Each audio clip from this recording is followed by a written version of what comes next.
morning, everyone, and welcome. My name is Maria Tranquilli, and I'm a program manager here at the NASDAQ Entrepreneurial Center. For those of you who may not know, the NASDAQ Center is a nonprofit dedicated to enabling entrepreneurs from all over the world to realize their maximum potentials and grow. We will open up for live Q&A at the end of this event. So please submit your questions in the Q&A function at the bottom of your screen throughout this presentation. And none of what we do could be possible without all of the amazing support from our sponsors. We are humbled by their contributions. During these unique times, we are curious about sentiment and how you are feeling as entrepreneurs. We would like to start by taking 2 different polls to understand how you are feeling about your business right now. Launching poll number 1, how are you feeling? Are you currently feeling fearful, anxious, surviving, or optimistic? Please let us know.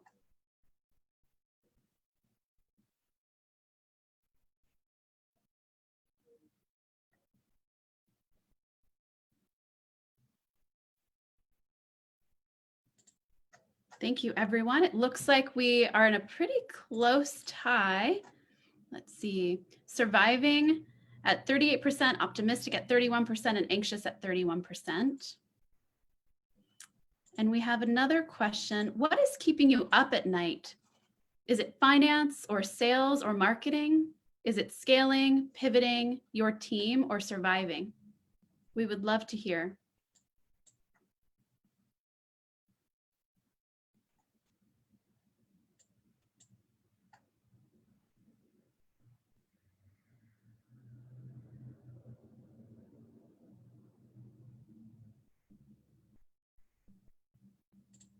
Wow, thank you all sharing the results. It looks like marketing is what's keeping you up at night, which is a great thing considering we are about to hear from an expert in marketing today. So without any further delay, please join me in giving a warm welcome to George Cow, business coach who champions integrity in marketing. George, thank you so much for joining us. Hi, you can hear me and you can see me, I'm hoping, okay? Yeah. Thank you so much, Maria. I really appreciate this opportunity and welcome everybody. Great to have you here. Thanks for joining us for this. We're gonna be talking about Instagram marketing, and particularly how to do it in a simpler way, a more authentic way. One of the great things about Instagram is that it already is simpler than other platforms, although it does take some getting used to. So actually, I'm really curious, how many of you, and this is a poll that we could launch if it's possible to do that. How many of you, what's your experience in using Instagram on a personal, in a personal way? So how familiar are you, I'm just gonna read the poll out. How familiar are you with Instagram for personal use? Not at all, I know the basics, or I'm very good at it. I'd love to know what your response is. I'll just be quiet while you fill that in.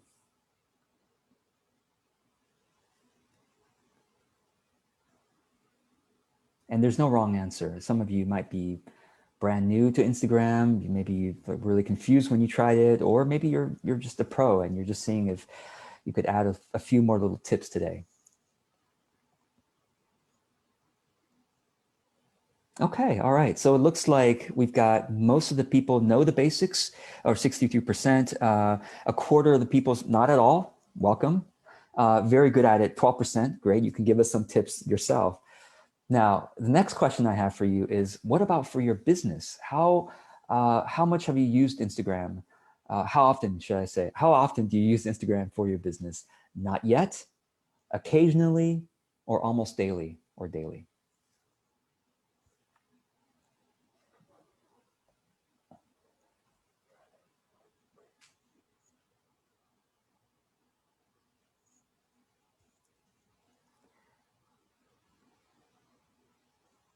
All right, let's see what everyone's answers are. Okay, so just over half of you say not yet. You haven't yet used Instagram for your business. So I hope you'll learn something today that you'll be able to use pretty quickly. Occasionally, about a third of you, and then almost daily, about 14%. So those who use it frequently, feel free to put in the chat below, really, and I really mean this, anything that has been particularly useful for you on Instagram to grow your business. I'd love for you to chat below at any time during this presentation. And also, if you have any questions, obviously, put the questions using the Q&A function. So I have a document that I prepared for you that I would like to share with you now. And I'm going to go ahead and share my screen. And let me just do that right now. Okay, so the document looks like this. And by the way, just FYI, I've purposely made this document that you can comment on it, meaning you can highlight any particular part of the document if you have a question about a particular thing, and you could press on the plus button on the right-hand side to start adding your question or your comment. Now, the other thing, because this is accessible for commenting, if somebody highlights the document, it'll turn up as pink. Pink or peach or whatever. Good color, but you might be wondering how come the entire document is peachy. Well, it is a peachy document. So if you click away, yeah, there you go. Thank you for not highlighting the whole thing. All right. So I want to just first, for those of you who don't have a lot of experience using this as just personally as a platform, or sometimes the highlighting turns out as blue. Okay, so just know that I have a basic tutorial to just kind of use Instagram as a person, as a consumer. And you could either watch the tutorial on Facebook or on YouTube. There tends to be more comments on Facebook, but anyway, it doesn't matter. They're the same tutorial. So I'll just kind of leave that for you to kind of watch later. And we'll just kind of go right into using Instagram as a creator or as a business. And again, whoever's highlighting the whole document, just click away and don't highlight it, so that, you know, the document is going to be available for you indefinitely. I'm not going to take it away, so don't feel like you have to copy it. In fact, if I make any updates to the document, it'll be updated for you in real time. So it's better for you to bookmark the document, bookmark the link, instead of trying to copy and paste it into your own, because then you might be using an outdated version at some point.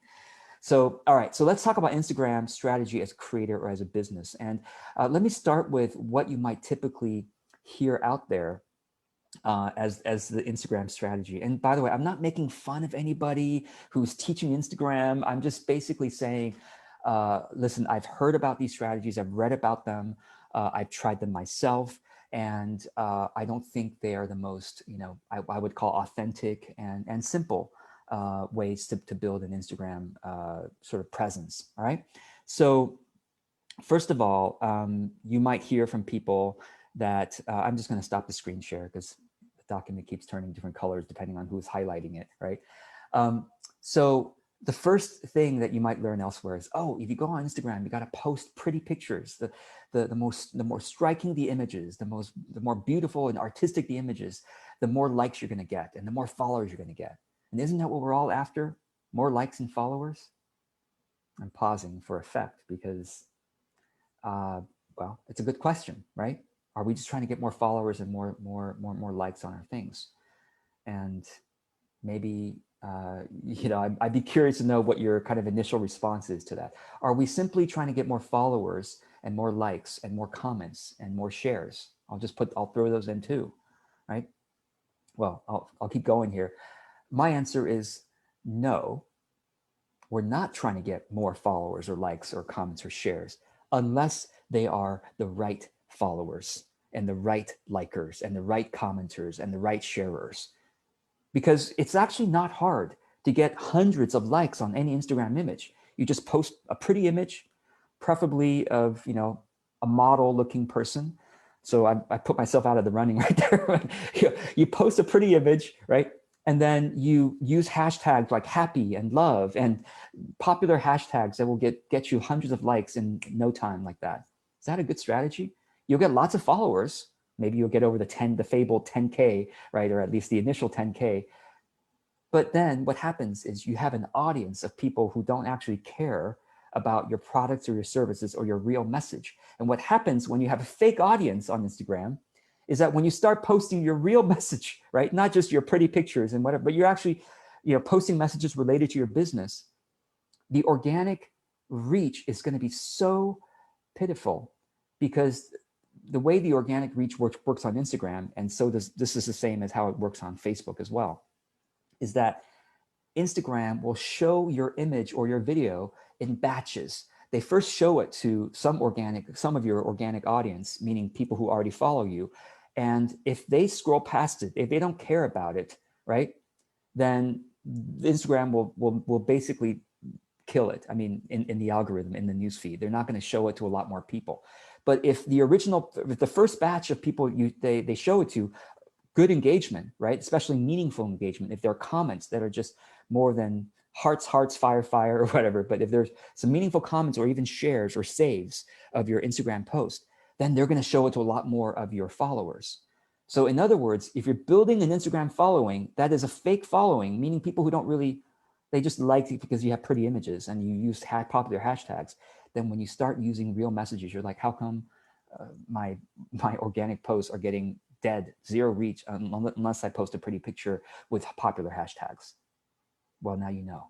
So it's actually more, like I said, I think it's more authentic, but it's also more sustainable of a strategy when you just try to reach the right people, because then your data is always correct and you're always growing at a very actually manageable pace, because you don't want to suddenly get flooded with a bunch of spam and direct messages or people trying to pitch you on different things. So it's better to grow at a manageable pace with the right followers, because then your organic algorithm reach is always going to be quite the same and growing.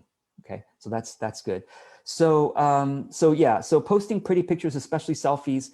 My other, I guess, complaint around that strategy is that it have you heard of the fixed mindset versus the growth mindset?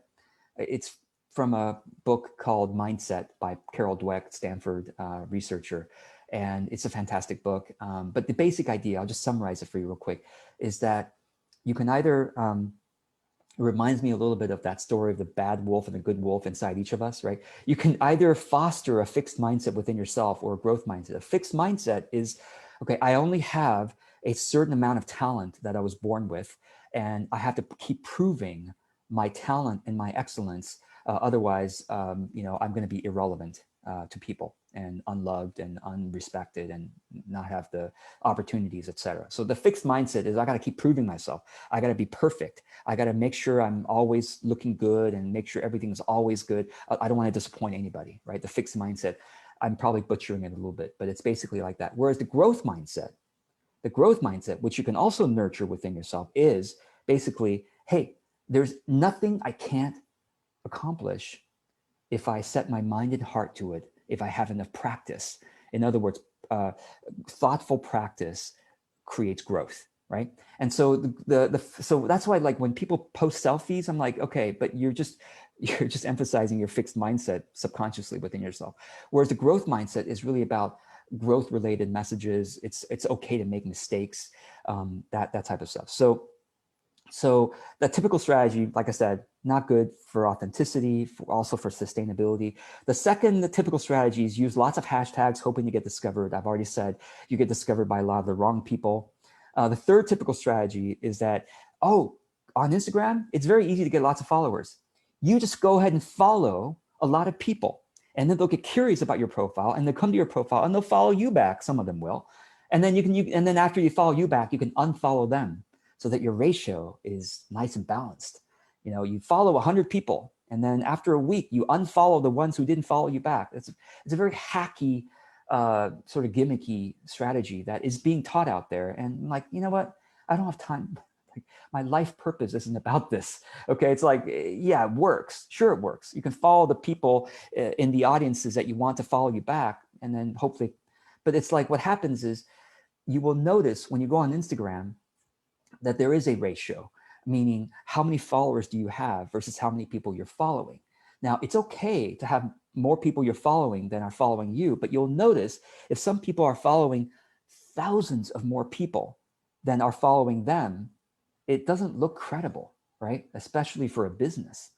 It's better to have either similar range of followers, or even more people following you than you're following, meaning you're actually so the best thing that you actually want to follow the Instagram profiles, like the NASDAQ Entrepreneur Center, that you actually want to keep up with, that you actually care about their content. You want to make sure you see their latest content, or you want to support them.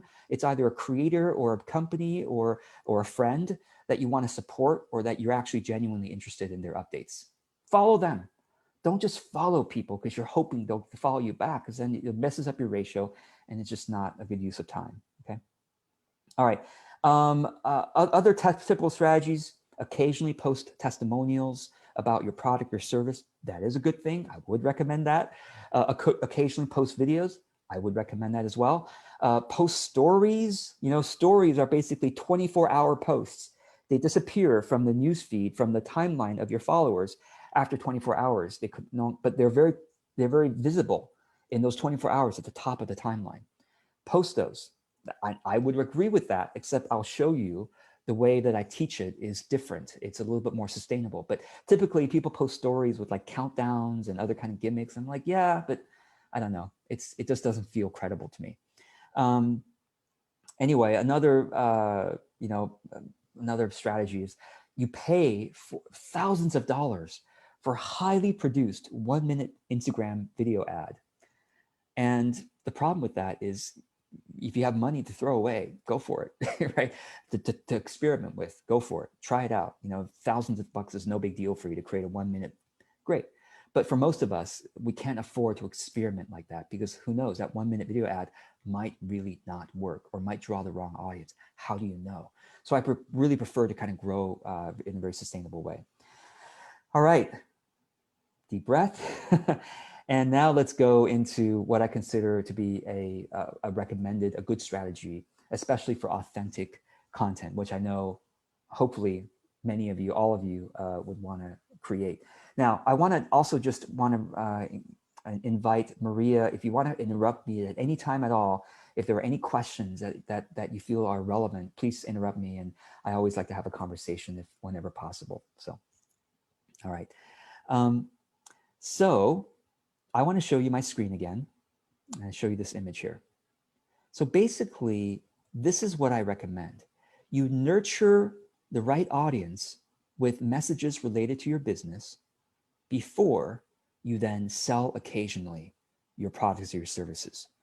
Because the thing is, most of us are not so lucky to have a product or service that just random people hear about it, they buy it. I mean, yes, sometimes that happens, but most of us need a warm audience before they're going to buy our products or services. I mean, this is true for just about any business. I mean, the warmer the audience, obviously, the more likely they're going to buy. Meaning, and what is a warm audience? A warm audience are the people who have already been engaging with your content, with your images, with your videos. They've already been engaging. So they already are familiar with your brand, and that they have some good thoughts about your brand.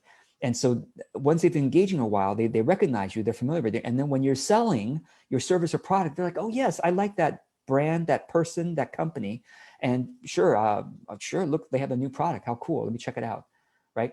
People who don't know you, they'll just, oh, that's an ad. They're just gonna keep scrolling. That's most of the time it's like that.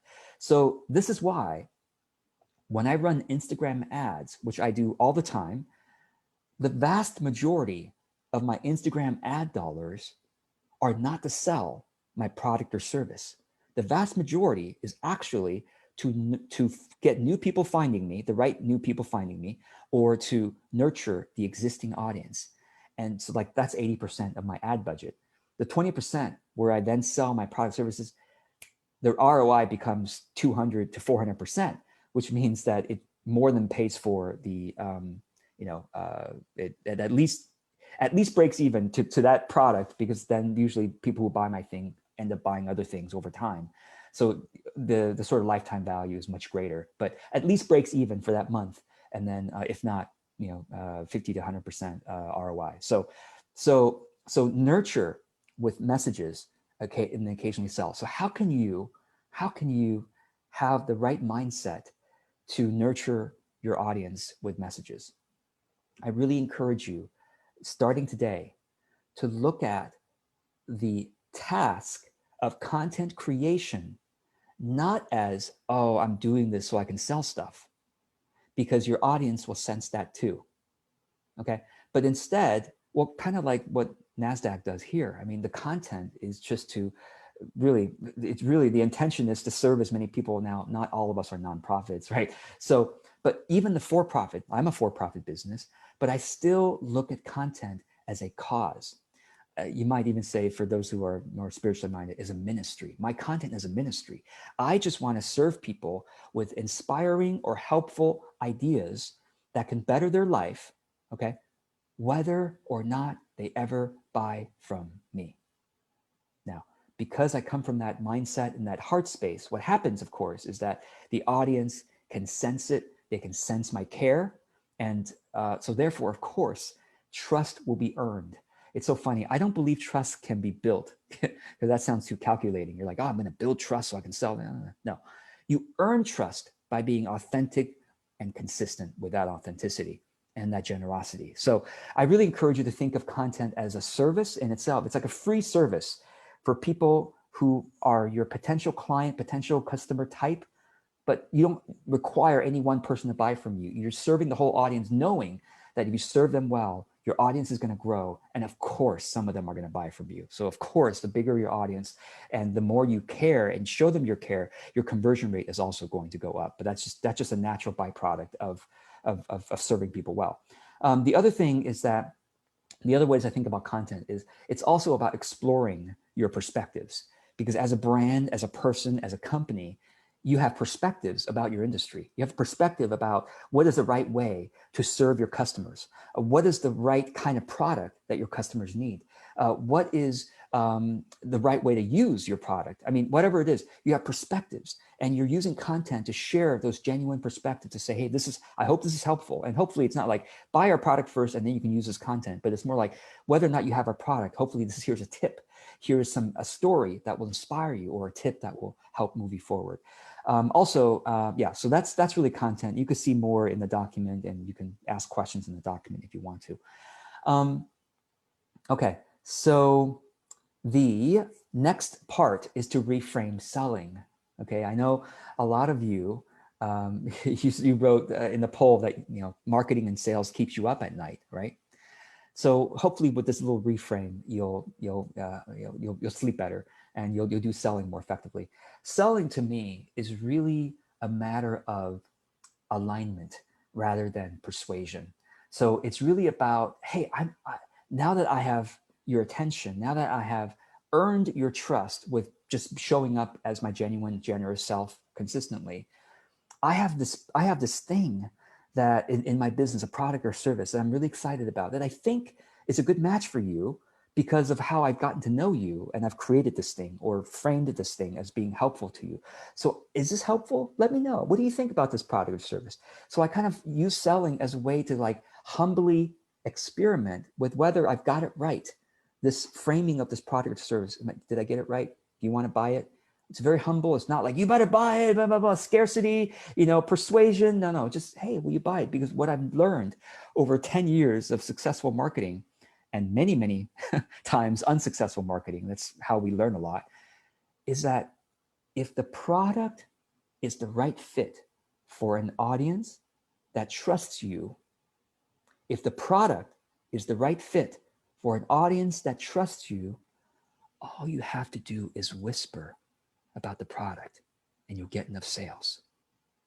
Now, if the product is not the right fit for the audience, or the audience doesn't trust you, you can shout and have the most compelling graphics and videos and sales presentations, and you still will be surprised at how few sales you get. So it's not about shouting, persuasion, tactics, scarcity, all that stuff. That stuff can amplify the sales. I don't think it amplifies it in a good way because it's not a long-term loyalty builder. But if you're always just trying to find alignment, if you find alignment, you can whisper and the right people will buy. So anyway, so that's how we do content on Instagram, and that's how we also sell on Instagram. So let's talk about the different formats of content. And I'm going to go and share my screen again. Okay. So again, if you have any questions, use the Q&A button and ask questions. And Maria, you can interrupt me anytime to just bring in the question, because otherwise I talk a mile a minute and I'm just going to keep talking until you interrupt me. Okay. All right. So the content formats, the ways that you share your message or your product. Okay. My recommendation is to use message-based images. Okay. And let me actually just kind of go down here to this right here. Okay. So message-based images are guess what? I can show you, because I try to walk my talk and try to talk my walk. So you can see how I do it here. Message-based images, right? Just an example. Look at this. This is a carousel image post, meaning it's a single post with the entire message as a series of images. And guess what? It does really, really well. Okay, so it's like the entire short article is chopped up into these images and it's a carousel post. And that's what I consider a message-based image. And I really recommend that because it has a wider appeal, meaning that when you can run Instagram ads on these things and the people who are the right fit. So here's the difference. Running an Instagram ad on a beautiful image, you get lots of likes because even people who didn't even read the caption, it's a beautiful image. Who can argue with this beautiful mountain or this inspiring looking person or whatever it may be? These wonderful colors, who can argue with that? No one can argue, so everyone clicks like. But now you're building an audience that's not the right audience because Instagram ads, it's about, getting the right people to reach you, reaching the right people, getting them to engage, and then that's the cool audience. And then you run warm audience ads, which are basically the people who are already engaged within the last, you can define your warm audience as 30 days or 60 days or whatever. I define it as 60 days. The people who have engaged within the last 2 months of my stuff, they're going to see my warm ads, meaning they're going to see my nurturing messages again and again, because I'm just trying to help them out, trying to develop a relationship with them, right? At mass, at scale, which is really, I think the most authentic promise of marketing is, kind of build benefit at scale, right? Relationships at scale. So, all right, let me go back to this. So message-based images has the widest appeal. It's easiest to reach people compared to videos. Like I said, most of us don't have the budget for spending hundreds or thousands on a 1-minute video because your video ads on Instagram can only be 1 minute long. Okay. So yeah, anyway, so most of the time we make videos where we're talking or we have our team or ourselves shoot the video. So it's not going to really have a wide appeal. So that's why I recommend message-based images at the bottom of the pyramid to reach the most people, cool audiences. And then the second level, you're basically going from wider appeal to the top of the pyramid, which is truer fans. I like this imagery better, climbing the mountain, climbing the pyramid better than funnel. Okay, typical, I know. All the marketers are trained in funnels. Even Facebook uses the term funnel marketing, all that. Funnel is a very conventional term in marketing, and I hate it. Because what is a funnel? If you're in my funnel, what does that mean? I'm trying to squeeze you and really squeeze the dollars out of you, right? It's really cynical way. It's like you're squeezing people, you're filtering people out. They're like, oh, funnel leaks. The funnel leaks are the people who are the wrong people. It's all talking about human beings as if they're just numbers and numbers to be manipulated, rather than, hey, let's use a more inspiring metaphor. How about people climbing a mountain together? How about that? How about people, becoming stronger and more inspired as they climb a mountain together? How's that, right? To the peak, having a peak experience as a result. So you use message-based images for ads. You use videos, okay, it's for cool ads, okay? Reaching new people with message-based images, ideally using Instagram ads, okay? And then you nurture that warmer audience with 1-minute videos, again, message-based. If you look at my 1-minute videos, they are message-based. And then at the very top are your truest fans. They're the ones who are going to consume your stories and also to direct message you and just kind of start that one-on-one conversation. All right. Okay. So, excuse me, I think my alarm, you're hearing some birds here. That's my alarm. Okay. So let's keep going here. Strategy for stories and highlights. And now this is something I wanted to share with you because a lot of people are confused by Instagram stories. They're like, what's the point, George? Instagram stories are only 24 hours long. I spent time creating a story. It goes away in 24 hours. What's the point? Is there a better way, a more sustainable way? Yes, there is. So this is how I recommend using stories.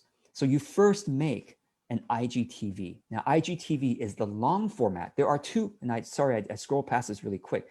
Videos have basically 3 formats, and I really should say 1-minute shorts. Okay, just 1-minute videos, 1 minute. These are the 3 formats. Instagram Live, it's kind of like Facebook Live, but you do it on Instagram, and you can do Instagram Live for, I believe, up to 60 minutes.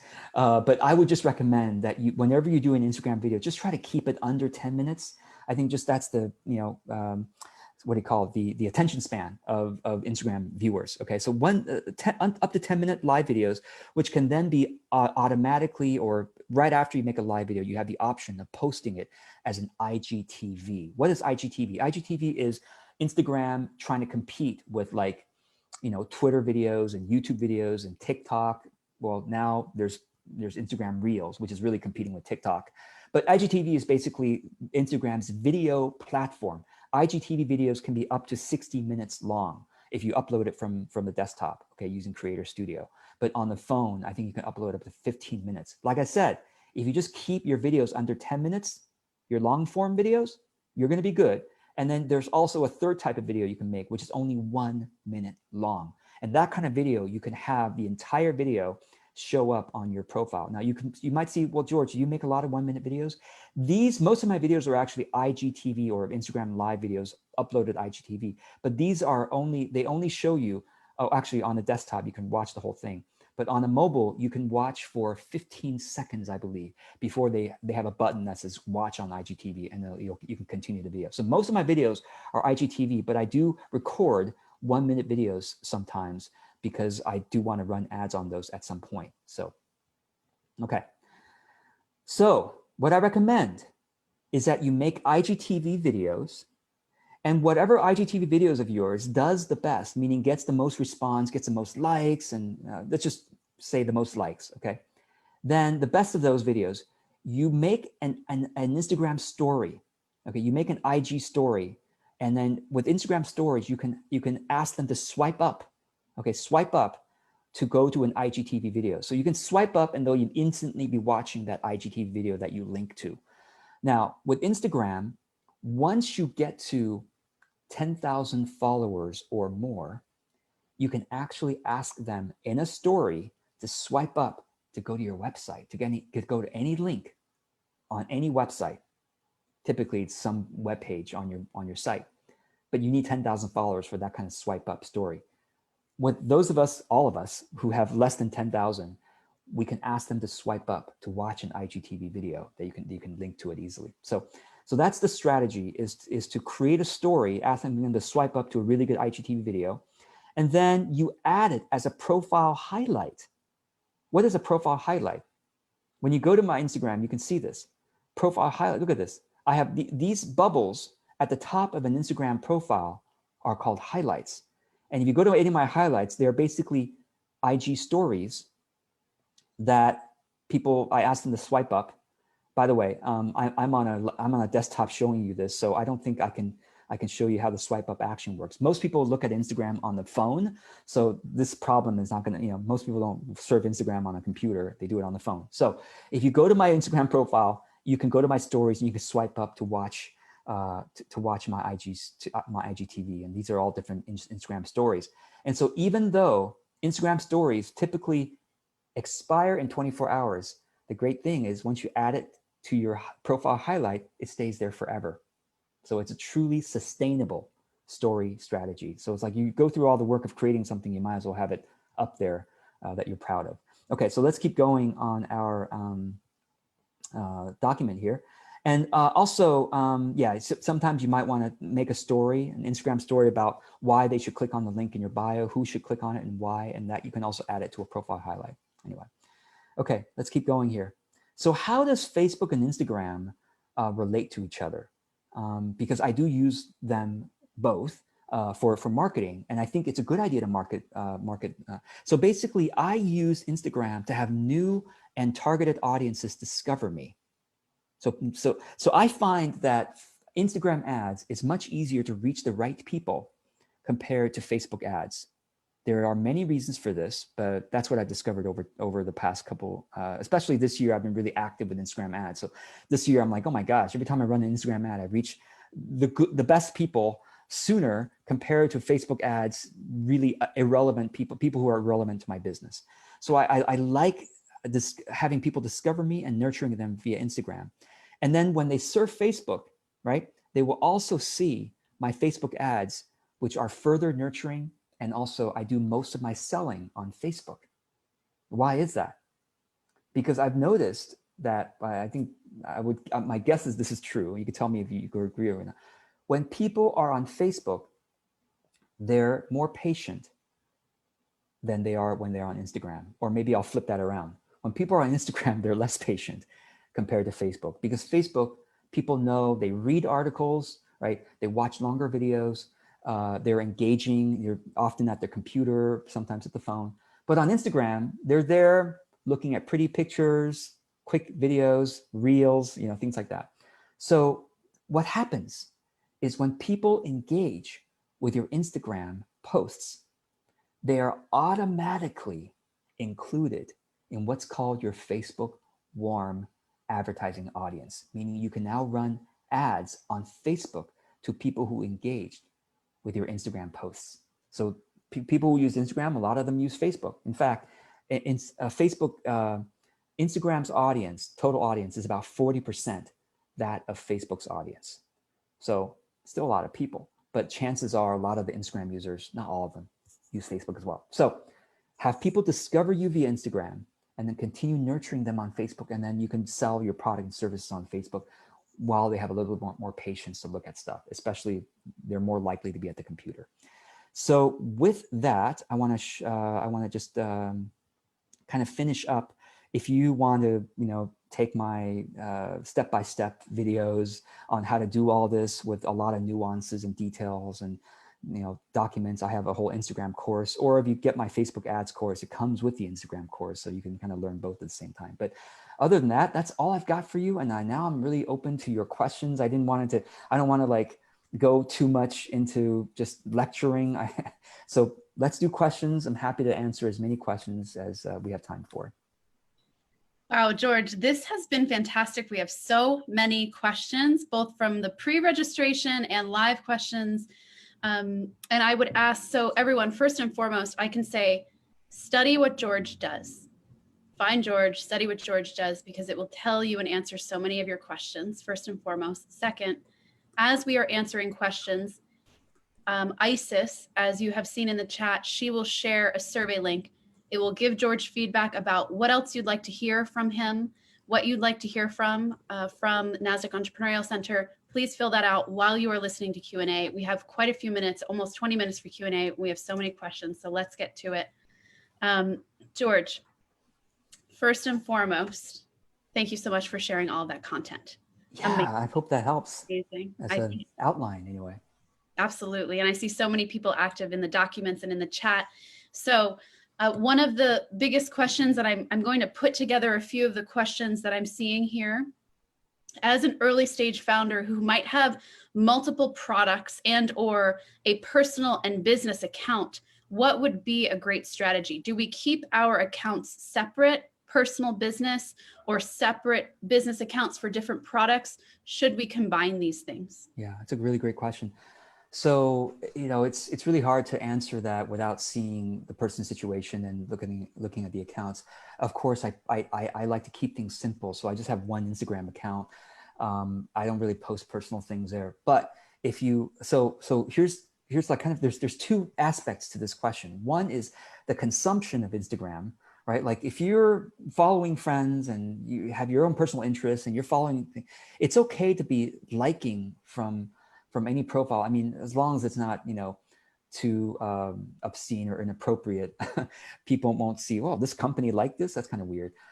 But as long as it's mostly appropriate, then it's okay to use your one single account to be liking different things, because no one, it's not like Facebook, where if you like something on Facebook, your network, your audience might see that you liked it. They might see a Facebook post seeing that you liked something. Same thing on LinkedIn. On Instagram, it doesn't work that way. You can like as many things as you want, and none of your followers know that you liked anything. It's only the people who follow that post, who follow that other person, may see all the numbers of people who liked it, and you're one of them. That's it. That's it. So I would encourage you to keep things simple. If you're just consuming it for personal reasons, you can use your business account.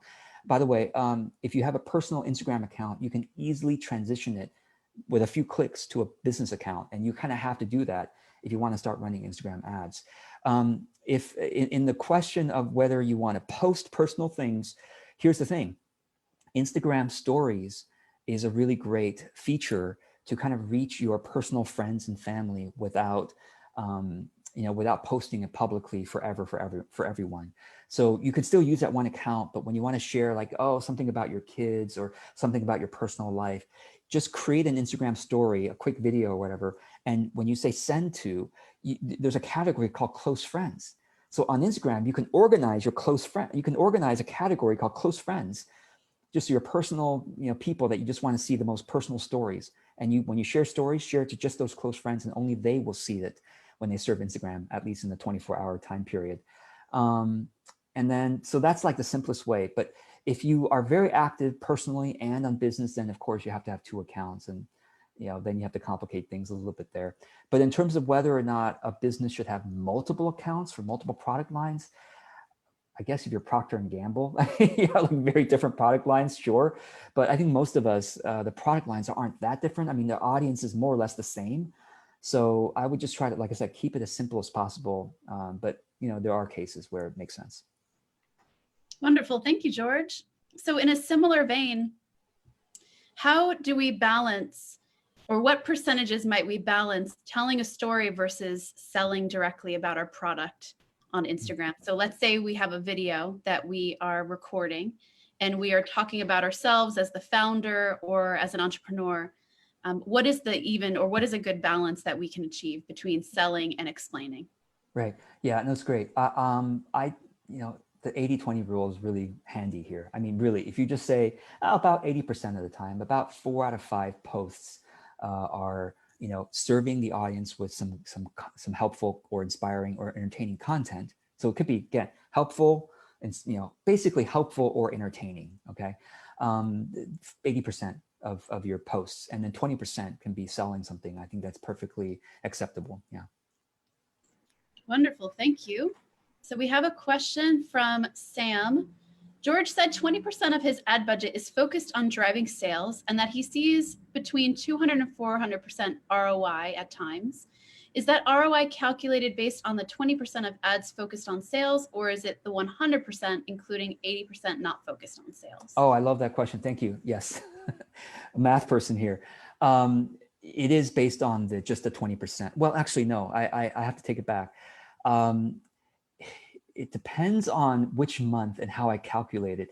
But I just want to be conservative and say that let's just count it as the 20% focus on sales. But the bottom line is don't go away and go, hey, marketing expert says you're going to get 200 to 400%. Now I can promise that to people. No, don't do that, because who knows? You might be getting 20% ROI. I don't know. You have to test, right? So like whenever I run an Instagram ad to sell something, my rule of thumb is basically I use the budget for one sale first.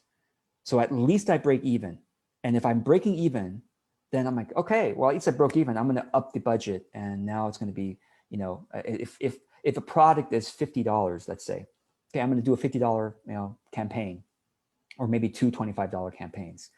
See if I sell one. I usually sell at least one. Like, oh, great. Okay, now I'm going to spend $100. And I would edge up that way instead of going, hey, we're going to get 200 to 400%. So let's spend all our money. So yeah, so it's better because some products, like I said, are not the right fit for the audience, or maybe the creative, the image or the video is just not the right fit for the audience. That's why it's better to test things rather than kind of go there slowly. But again, good principle, just what is the cost of one sale? If we can break even, then let's increase that. Thank you. And then actually, similar to the testing comment that you just made, George, when do you think would be great times to post on Instagram, and how might I test this? Do you have any advice around this? Yeah. Instagram gives us stats, actually. Once you start posting, you can go to your profile, click on the 3 bars on the top right, click on insights, and you can literally see, if you scroll down far enough and look at the audience, you can literally see when your audience is most active, which days and which hours they're most active on Instagram. Having said that, the reality is that no matter when you post something, if it goes viral, it goes viral even days later. So if you go to the Instagram Explorer page, which is when you click on when you're in the Instagram app and you click on the little magnifying glass, the search icon on the bottom, That's the Explore page.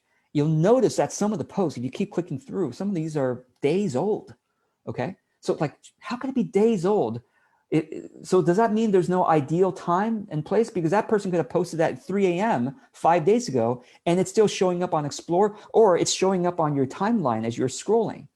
So thankfully, right? Thankfully, there really is no, yes, if you're a big company and every little bit makes a difference, yes, of course, notice when the days and times are and try to post at those times. But for most of us who are small businesses or solopreneurs, we don't have the bandwidth to be planning those things. And thank goodness we don't have to, because Instagram will surface the posts that get great engagement no matter when you post it, no matter when and what day, what time, 3 a.m. on Christmas Eve or whatever, it doesn't matter. It will do well if it does well. So.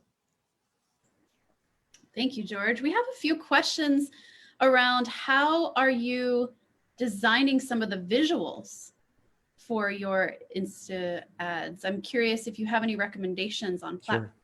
Sure. Yeah. So this is where the 20% where I sell you my course right now. But really in my Instagram course, I literally show you exactly step-by-step how I do it. But I just use Canva. It's very simple. Canva, C-A-N-V-A. Most of you probably know Canva. It's a free tool. I'm on the free plan of Canva. So it's very, it's free. So yeah, I just use Canva to design those images. And once I've designed one, then I can just copy the same image next time I go in, and it's just, editing it, changing out the background color and, changing out the words or whatever. So. Perfect. We love Canva too, I will say. Okay, next up. Has your Instagram marketing strategy changed, if at all, since COVID-19?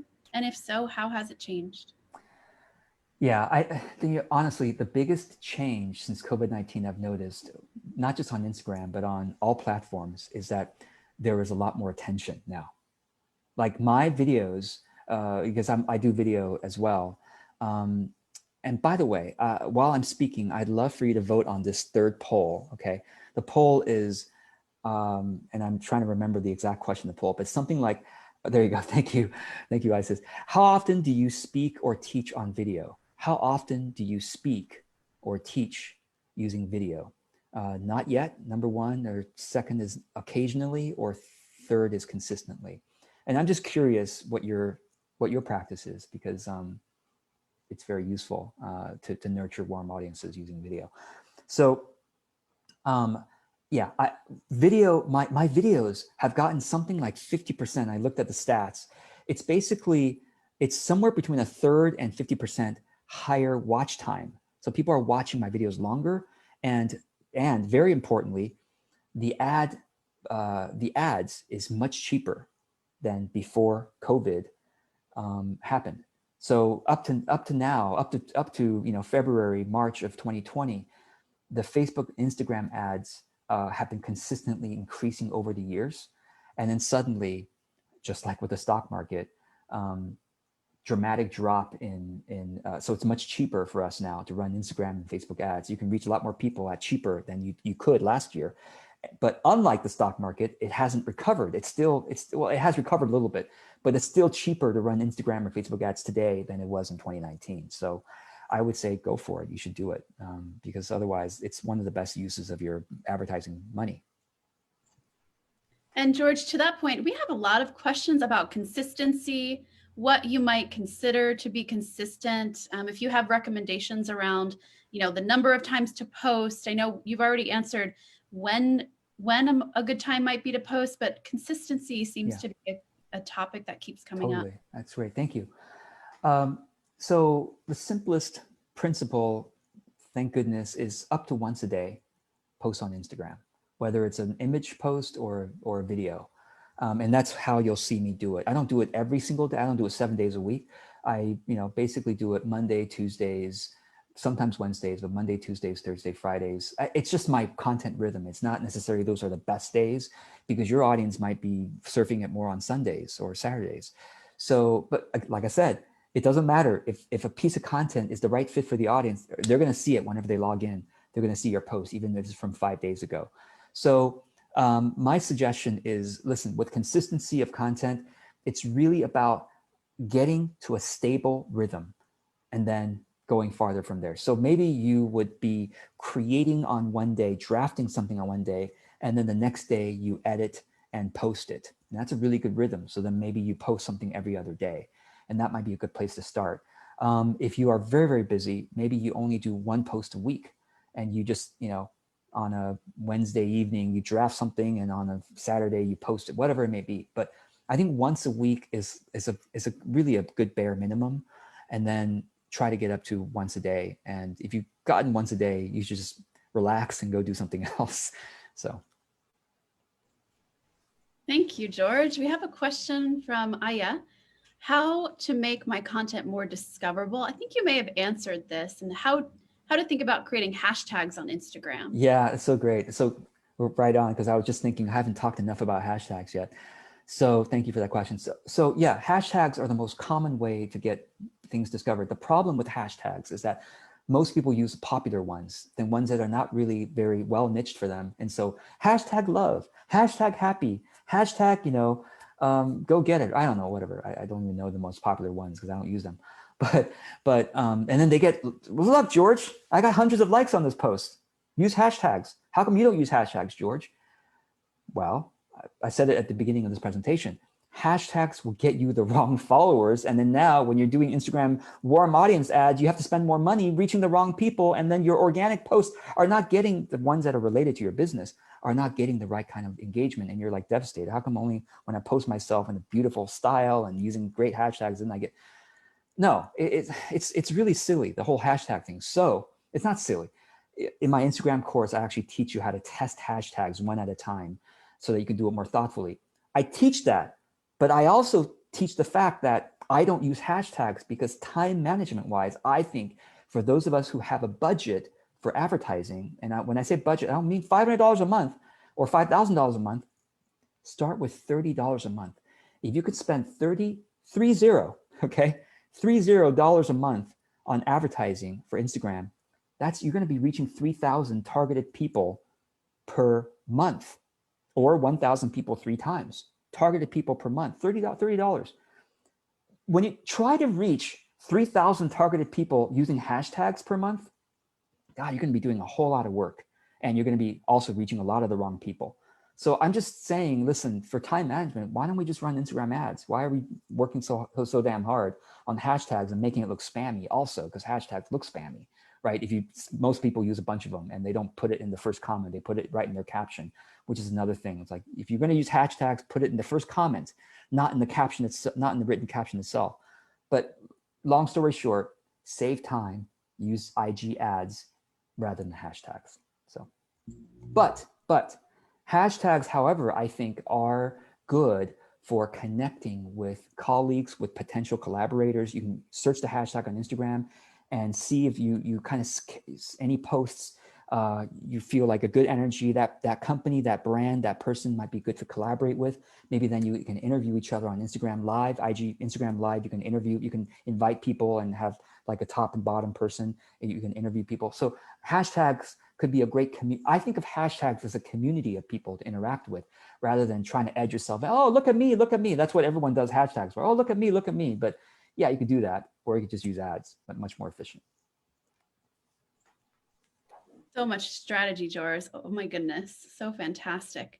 And I just want to let you know, so many people are saying, thank you so much. This has been brilliant. Some people did have to hop off a little bit early, but I want you to know their gratitude. I think we have time for one more question.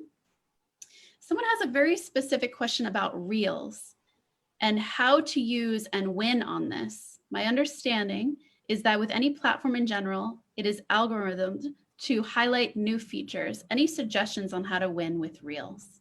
Yeah, it's a great question. So Reels is fairly new on Instagram. I mean, I think it's within a month or two. So I haven't honestly experimented with Reels. I've seen some of my clients do it, and essentially, I think it's around 10 to 15-second video, basically, is what a Reel is. And so, yeah, I've seen some clients do it well, and they just basically give a 10 to 15-second message. I mean, that's it, or something.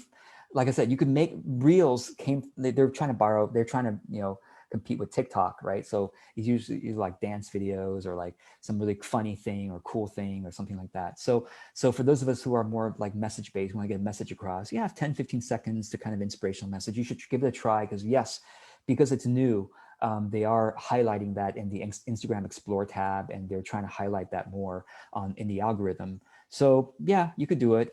For me, I'm just, I think what I'm doing right now is working really well. So I'm not jumping on that bandwagon yet. I'm no longer an early adopter. This is a funny thing. I used to be an early adopter for lots of technologies. And over time, I just kind of got tired of testing things for people.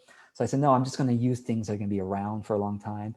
Reels are probably going to be around given TikTok's popularity. So yeah, if you enjoy it, give it a try. The cool thing about Reel is that it's, it's a short, tiny video, and you could add like elements after you record that segment. You can add like words or elements to it to make it look cool. You can look at the Instagram Explore tab, go to Instagram, click on search to kind of see how some people do it and get some inspiration and have fun with it. I mean, ultimately, and this is a good way to end, if you can have fun using Instagram, you're more likely going to keep using it. So yes, try to have fun doing this stuff and enjoy it, see how other people do it, support them, and then do yours and you'll get supported back. So, George, thank you so much. Everyone, thank you so much for attending. We would love, again, for you to fill out the survey. Let George know what you thought of this webinar, and let NASDAQ Entrepreneurial Center know who else we could bring to the table and what else George could cover on our platform. And again, George, thank you so much for taking the time to speak to our community, to share your insights, and to set such a great overview for all of us. On behalf of NASDAQ Entrepreneurial Center and everyone in attendance today, we sincerely thank you for joining us. And finally, we have a few upcoming events. Please, we would love to see you and have you join us for this coming Thursday, September 10th, Public Relations for Early Stage Startups. And next Thursday, September 17th, Innovative Marketing Tactics Through the Funding Cycle. Again, George, thank you so much for joining us, and all of you still in attendance, please study and follow George. He is an incredible, genuine human and has some great strategies to share. And we look forward to seeing all of you again soon. Thank you so much.